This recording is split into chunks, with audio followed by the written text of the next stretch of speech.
Tired of scrolling Netflix? I never go on Netflix anymore, I'm gonna be honest. They put out the absolute worst originals of any streaming service. But I promise you, there's something here, something you need to see. Rebel Ridge. Not many films have taken my attention like Rebel Ridge. Straight out the gate too. And the director liked my tweet. Let's get into this. Conspiracy.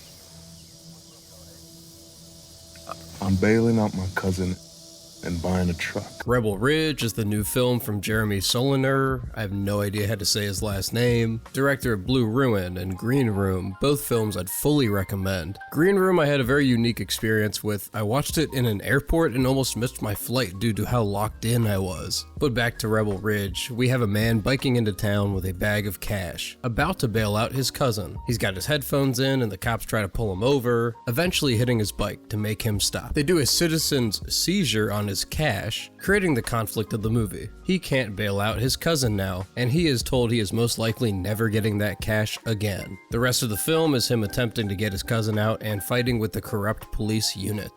Pierre is having his Star is Born moment. I looked him up and knew him from nothing besides being mid-sized Sudan. Holy heck man, he plays the tense, respectful, militaristic, righteous badass. The best way I can describe this film is calling it a western. Man strolls into town, wants justice, and will do anything to get it. This film doesn't work without Pierre, so it's funny to see that John Boyega was initially starring in the role. He delivers this monologue about what he's all about to the crooked cop's face, played by Don Johnson, one of my favorite actors. C is my contingency. That's the restaurant owner you put out of business this morning. And there it is.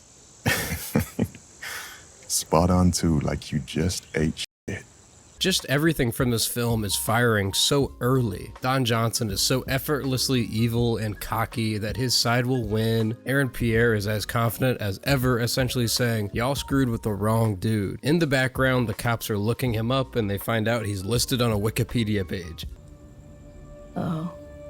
I think he's on the Wikipedia page. Maybe one of the funniest ways to reveal how trained this guy was. Man, the screenplay is so good here. This film is 130 minutes long and I wouldn't know that unless I looked it up. Never has a movie flied by quicker for me. And this film is not action-packed by any means. The climax 100% is, and it's a lovely payoff. But as I said before, this is a western in modern-day Louisiana. A lot of this film is just tense and emotional dialogue. The addition of the clerk that helps Pierre is a lovely addition. Where we add even more stakes as an innocent woman with a drug history and a kid gets involved just to help an honest man. Jeremy Saulnier is also in his bag behind the camera. We have some awesome one-ers, but the way he captures the landscape truly gives us this us versus them mentality. There are hardly any other characters in this film. Two clerks, cousin, Pierre, and the cops. This movie feels so isolated. It makes every stake feel larger. It's just a master class. Not to make this review cringy, but it's kind of a-cabby as well. Dude obviously follows every procedure and gets screwed anyways. Didn't do anything wrong. Makes it really easy for you to root for our cowboy, especially when one of the main themes at play here is de-escalation. Unlike most westerns, our cowboy actually plays by the rules. Even when he is forced into combat, he is doing everything he can to de-escalate in a non-lethal manner. This leads to some extremely creative combat moves that makes this more exciting than your average revenge flick. If you want a comparison, you can call it Louisiana John Wick fighting the system. I wouldn't call it that, but if you need any more reason to watch this movie, I hope that does it. I'd give this like a solid 8 out of 10 if you're into ratings, but I'll see y'all later. Y'all can check out my latest video, 3 movies that changed my life, right